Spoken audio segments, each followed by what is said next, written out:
Hi everybody!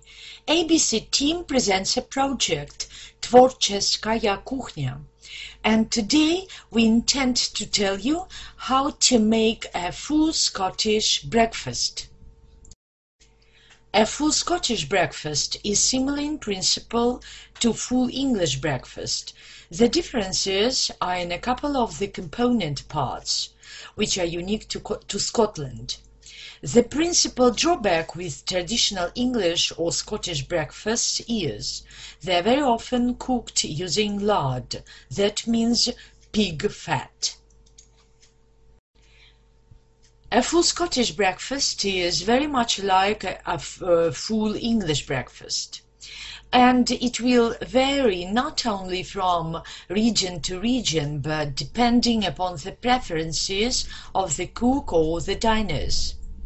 The basic ingredients are bacon, tatty scones, lawn sausage, egg, black pudding, onion and tomato.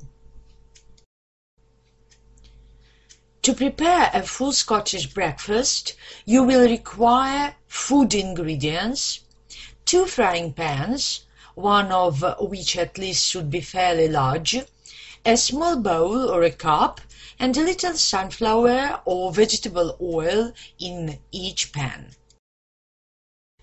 The first step to cooking a full Scottish breakfast is to add a little oil to the largest frying pan. It is very important to heat the oil to a moderate heat before adding any of the ingredients. Otherwise, the food will soak up the cold oil rather than start to cook the moment it is added to the pan.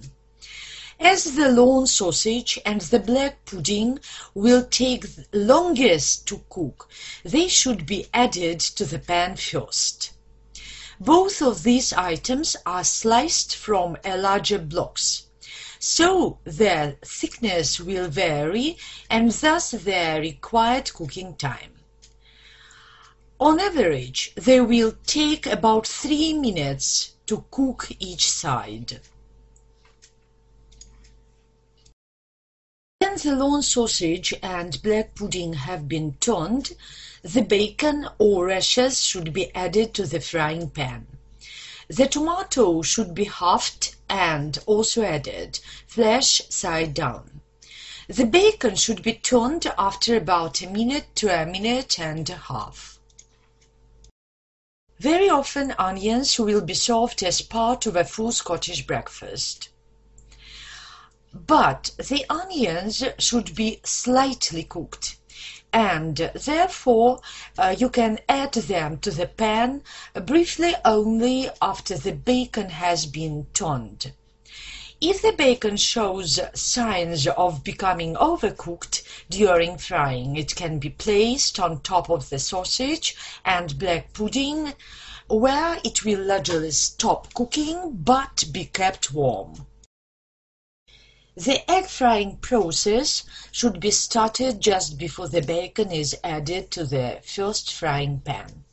But do you know the secrets of frying an egg? A lot of people make common mistakes while frying eggs. So that's why here are some tips how to fry an egg correctly. So the first one is don't fry an egg taken straight from the refrigerator.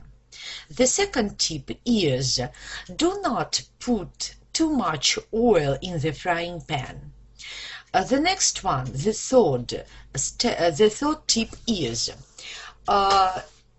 heat the oil in the pan till the correct temperature prior to adding the egg into it. And the last tip is don't break an egg straight into the frying pan. Of course, it is recommended to store eggs in the refrigerator, but if you want to fry an egg properly, you should take an egg from the refrigerator long before you start frying it.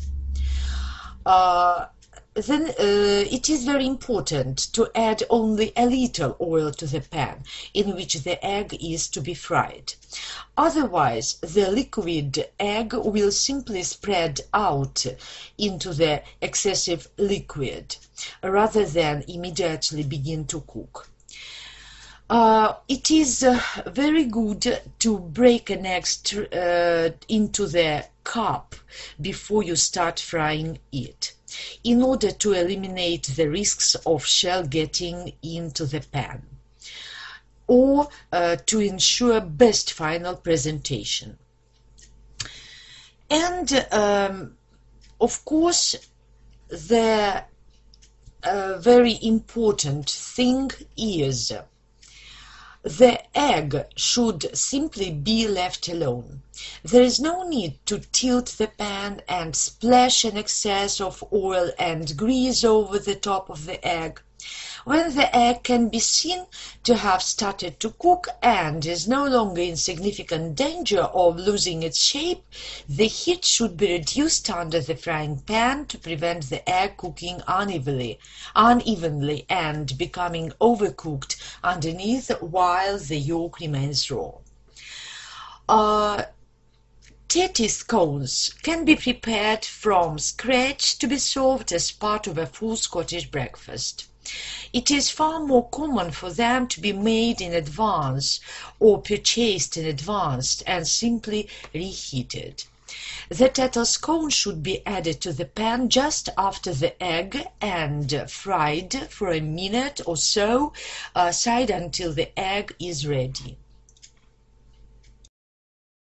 The component parts of the full Scottish breakfast are now ready to be plated up and served immediately. Traditionally, a full Scottish breakfast will be served with warm toast, either tea or coffee, and as well as salt and pepper. It is likely to be seasoned with either HP sauce or tomato ketchup.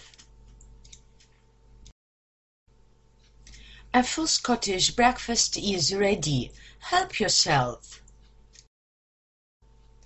A full Scottish breakfast was made by Lydia Nikolaevna Petina, an English teacher from Russia. The information about traditional Scottish breakfast and pictures were taken from hub pages. Thank you for your attention.